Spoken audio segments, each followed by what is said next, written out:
Hello, welcome you all on English India YouTube channel. This is Sarita Singh और आज के video lecture में हम जिस टॉपिक को डिस्कस कर रहे हैं वो है prepositions of direction and movement. Preposition of direction and movement में कौन सी प्रीपोजिशंस आते हैं विद एग्जांपल उसे हम डिस्कस करेंगे। प्रीपोजिशन ऑफ प्लेस और टाइम को हम ऑलरेडी डिस्कस कर चुके हैं।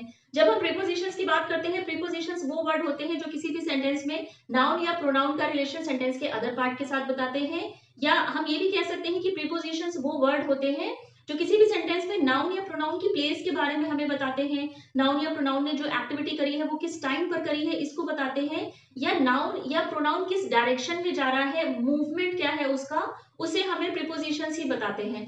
तो prepositions of direction and movement की कैटेगरी में जो भी प्रीपोजिशंस आते हैं वो है to, towards, through, into, across, over, along and onto. ये सभी prepositions of direction and movement की कैटेगरी में आते हैं, क्योंकि ये हमें स्पेसिफाई करके नाउन या प्रोनाउन की डायरेक्शन या उनके मूवमेंट के बारे में बताते हैं। तो सबसे पहले हम जिस प्रीपोजिशन को डिस्कस करेंगे वो है टू।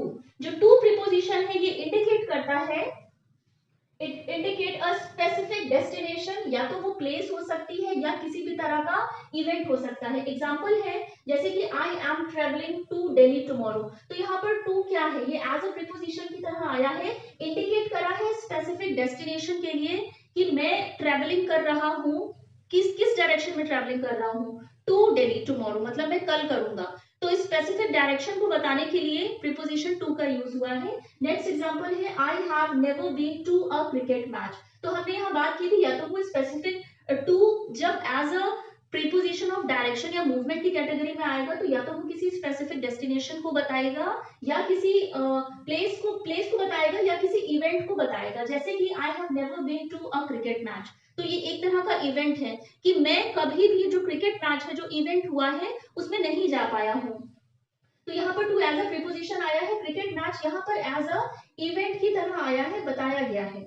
अब टू क्या इंडिकेट करता है, व्हेन पर्सन और ऑब्जेक्ट फेसिंग समथिंग। टू क्या बताएगा, जब कोई पर्सन या ऑब्जेक्ट फेसिंग होगा उसका किसी और चीज की तरफ। जैसे कि मेरा फेस अभी बोर्ड की तरफ है, अब मैं सामने देख रही हूँ, तो टू जो प्रीपोजिशन है वो आपको बताएगा पर्सन या ऑब्जेक्ट अगर किसी दिशा में देख रहा है तो उसे भी बताएगा। एग्जाम्पल है there is a study room to your left. तो लोकेशन क्या बताई हमने, उस किस तरफ डायरेक्शन हमने क्या बताया स्पेसिफाई करके कि जो स्टडी रूम है वो टू योर राइट है, स्टडी रूम आपके जस्ट राइट साइड में है। तो ये जो साइड बताने का काम है, इसको बताने के लिए भी हमने प्रीपोजिशन टू का यूज करा है। नेक्स्ट एग्जांपल है Riya stood with her back to the window. तो यहाँ पर भी टू प्रीपोजिशन आया है क्योंकि उसने बताया है कि जो रिया है जो खड़ी हुई है उसका बैक कैसा था जब वो खड़ी थी, विंडो की तरफ था। तो इंडिकेट करा है उसने कि उसका बैक विंडो की तरफ था।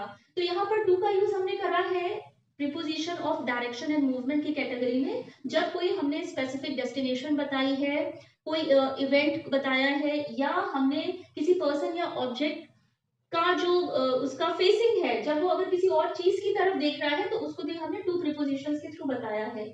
अब थ्रू का यूज कैसे होता है प्रीपोजिशन में, जब हम इसका यूज करते हैं ये हमें बताता है movement from one side of something to the other.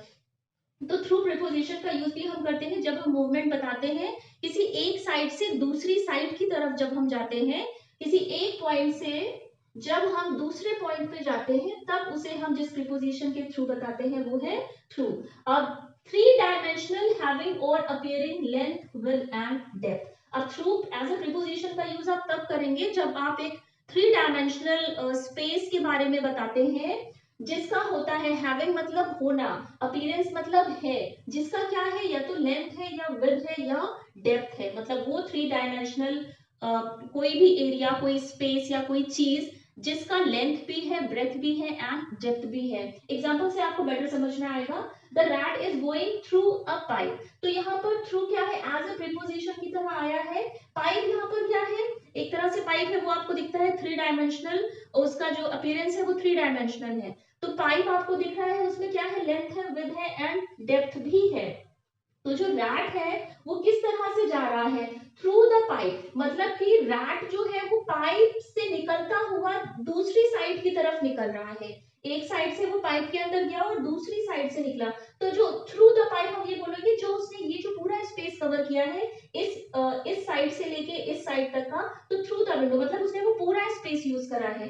Next example है the boy waded through the water to reach his boat. अब waded का मतलब क्या होता है, ये V2 फॉर्म है, मतलब कि waded का मतलब होता है जब आप बहुत मुश्किल से या परेशानी से किसी चीज को तैर के क्रॉस करते हो, पार करते हो। तो the boy waded through the water to reach his boat का मतलब हुआ कि जो बॉय था वो क्या कर रहा था, वो बहुत मुश्किलों से, शायद पानी होगा, गंदा होगा, तो जो बॉय था वो उसने वेडेड करा थ्रू द वाटर, उस पानी को उसने पूरा पार किया।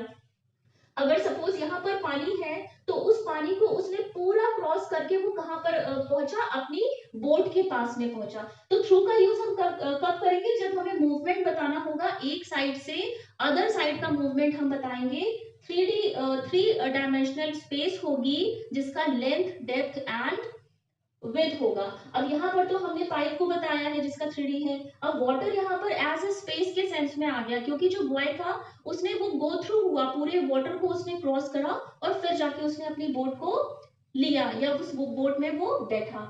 इनटू का यूज देखते हैं कि इनटू का यूज कैसे होगा, movement from outside to the inside space. अब इनटू का यूज हम करेंगे जब कोई या तो कोई ऑब्जेक्ट है या कोई पर्सन है, जब वो आउटसाइड से इनसाइड स्पेस के अंदर जाता है। जैसे कि सपोज अब ये कैट है, तो कैट बाहर से इस बॉक्स के अंदर गई है, तो यहाँ पर यही बताया जा रहा है movement from outside to the inside space. जब एक इनसाइड स्पेस में कोई चीज जाएगी, कोई ऑब्जेक्ट जाएगा, कोई एनिमल जाएगा या कोई थिंग जाएगी, तब वहां पर हम इनटू का यूज करते हैं। एग्जांपल है Paul jumped into the water. तो पॉल क्या था, पहले वो आउटसाइड था, मतलब पहले वो वाटर के बाहर खड़ा हुआ था या स्विमिंग पूल के बाहर था, लेकिन फिर उसने क्या किया, फिर उसने जंप करके वाटर के अंदर गया। तो इस मूवमेंट को शो करा है किससे, हमने प्रीपोजिशन इनटू की हेल्प से। नेक्स्ट एग्जांपल है she came into the room. तो क्या था, जो गर्ल थी वो बाहर खड़ी थी, but she came into the room, तो वो अंदर रूम के आई, तो कुछ मूवमेंट हुआ, मतलब वो बाहर से रूम के अंदर आई, तो उस वक्त हमने प्रीपोजिशन इनटू का यूज करा है। रिमेनिंग के जो preposition of direction and movement है उन्हें हम डिस्कस करते हैं। तो टूवर्ड्स को पढ़ते हैं। टूवर्ड्स का यूज हम तब करते हैं जब हम मूवमेंट को शो करते हैं, movement in a particular direction.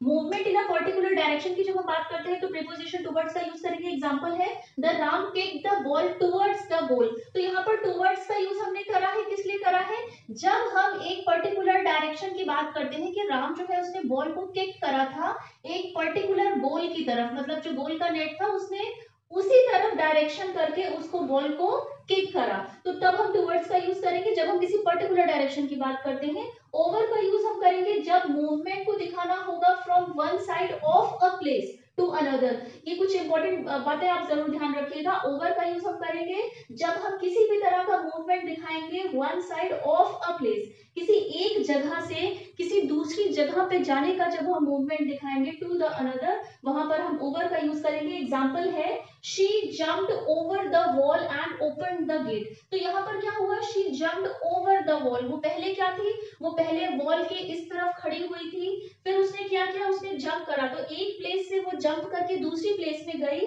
और तब उसने गेट को क्या किया, ओपन करा। तो एक प्लेस से, क्योंकि पहले एक प्लेस पे खड़ी थी, एक प्लेस से जंप करके वो दूसरे प्लेस पे गई, तो वहां पर प्रीपोजिशन ओवर का यूज हुआ है, क्योंकि मूवमेंट हुआ है एक प्लेस से अनदर प्लेस की तरफ।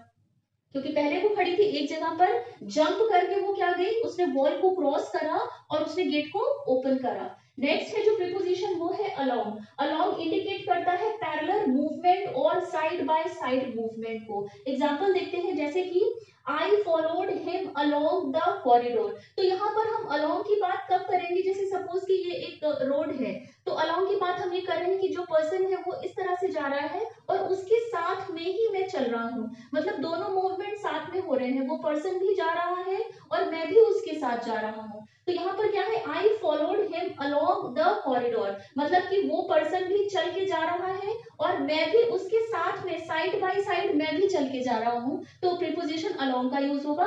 दूसरा एग्जांपल है we walked along the river. तो यहाँ पर भी हमने अलोंग का यूज किया है कि जो हम चल रहे थे, हम चल रहे थे, कैसे चल रहे थे, अलोंग द रिवर। अब सपोज कि यहाँ पर रिवर है, ये रिवर है। तो जो पर्सन चल रहे थे, वो वॉक जो कर रहे थे, वो यहाँ पर ये तो पूरी आपकी रिवर हो गई। तो रिवर में ये बात नहीं हो रही है कि रिवर से इस कोने से उस कोने में गए, ये बात नहीं हो रही है। बात यहाँ पर हो रही है कि we walked along the river, मतलब रिवर भी बह रही थी और हम भी उसके साइड बाय साइड में हम चल रहे थे। तो यहाँ पर हमने किसका यूज किया, किस प्रीपोजिशन का यूज किया, अलोंग का यूज हुआ है। अब ऑन टू का यूज देखते हैं कि ऑन टू का यूज प्रीपोजिशन की डायरेक्शन या मूवमेंट को जो बताते हैं तो किस तरह से होता है।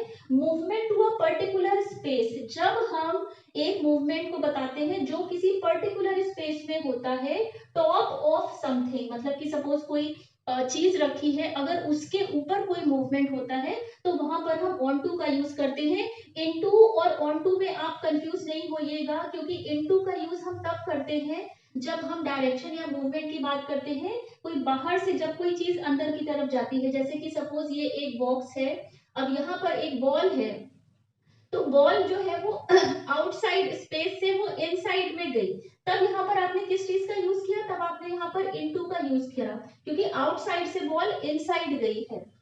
अब ऑन टू का यूज हम कब करते हैं, जब मूवमेंट होता है किसी पर्टिकुलर स्पेस के ऊपर, कोई सपोज एक बॉक्स रखा है, अगर उसके ऊपर जाके कोई चीज रुक जाती है तो वहां पर हम ऑन टू का यूज करते हैं। इनटू में क्या हुआ, ये बॉल पूरी तरह से यहाँ पर आ गई, बॉक्स के अंदर आ गई, लेकिन ऑन टू का यूज हम तब करेंगे जब किसी पर्टिकुलर जो स्पेस है उसके ऊपर अगर उसके टॉप सरफेस पे कोई चीज आएगी। जैसे कि एग्जांपल है, the cat jumped on to the sofa, तो कैट क्या हुई है, उसने जो जंप करा है तो वो सोफे के अंदर तो नहीं चली गई है। हाँ, यहाँ पर हम ये भी कह सकते हैं, the cat jumped into the box.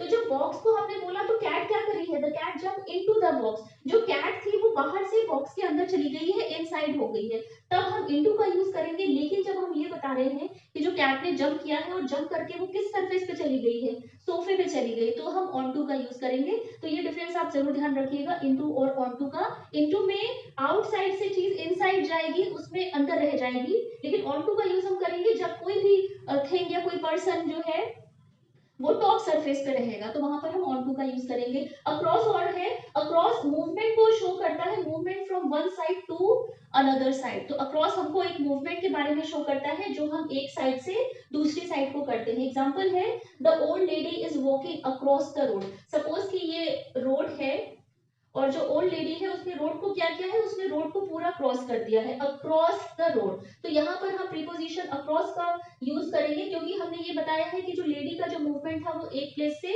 दूसरी साइड में गया है, from one side to another, उन्होंने पूरा उसको अक्रॉस करा है, पूरा पास करा है। तो ये हमने अभी प्रीपोजिशंस को डिस्कस करा है जो डायरेक्शन और मूवमेंट की कैटेगरी में आते हैं। आई होप आपको आज का वीडियो लेक्चर पसंद आया होगा। टिल देन टेक केयर, मिलते हैं अपने नेक्स्ट वीडियो लेक्चर में। चैनल को लाइक, सब्सक्राइब एंड शेयर जरूर करिएगा, बेल आइकन को प्रेस कर दीजिएगा।